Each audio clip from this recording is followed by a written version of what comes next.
பெட்டியை எடுக்க வேண்டாமா அப்படிங்கிற மாதிரி. அதாவது இவங்க தங்கச்சி உள்ளே வரும்பொழுது கூட ஒரு விஷயம் சொல்லியிருந்தாங்க, நீ துணி பெட்டி மேலே கை வை, வேற எந்த பெட்டி மேலேயும் கை வைக்காத அப்படிங்கிற ஒரு கோடு வேர்ட் கொடுத்துருந்தாங்க. அப்போவும் அர்ச்சனாவுக்கு அது புரிஞ்சுதா என்னன்னு தெரியல. பட் அவங்க ஐ காட் இட் அப்படின்னு ஒரு விஷயம் சொல்லிட்டாங்க.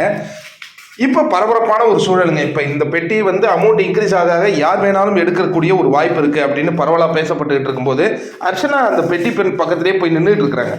அது அவங்க வீட்டிலேருந்து பார்த்துட்டு என்ன பண்ணியிருக்காங்க, ஒரு 2 வாரத்துக்கு தேவையான துணிமணிகளை அனுப்பிச்சி விட்டுருக்காங்க. அதாவது என்னென்னா, இவ்வளவு துணிகள் கொடுக்கும்போது இது வந்து ஒரு விஷயம் அவங்களுக்கு சொல்கிறாங்க, நீ அந்த பெட்டியை எடுக்காத அப்படிங்கிறது தான். மற்றவங்களும் பார்த்துட்டு இவ்வளோ துணி வந்திருக்கா அப்படின்னு அந்த ஆச்சரியப்படும் அந்த காட்சிகளையும் நம்ம பார்க்கின்றோம். ஏன்னா வாக்குகளின் அடிப்படையில் அர்ச்சனா தான் வெற்றி பெற போகிறார் அப்படிங்கிறதுல எந்தவித மாற்று கருத்தும் இல்லை. இதுக்கப்புறம் இந்த ஒரு வாரத்தில் ஒன்றும் பெருசாக சீன்லாம் ஒன்றும் மாற போகிறதில்ல. அதனால் அவங்க வீட்டிலேருந்து ஒரு தகவல் வந்திருக்கு. அது அந்த பொண்ணு கரெக்டாக புரிஞ்சுக்குதா இல்லையா அப்படிங்கிறதெல்லாம். ஏன்னா தினேஷ் வந்து தொடர்ந்து மைண்ட் வாஷ் பண்ணுறாரு. யார் அர்ச்சனாவுக்கே, நீ அந்த பணப்பெட்டி எடுத்துகிட்டு போயிடுன்னு. மணிக்கு மட்டும் இல்லை, அர்ச்சனாவுக்கு பண்ணிகிட்டு இருக்காரு.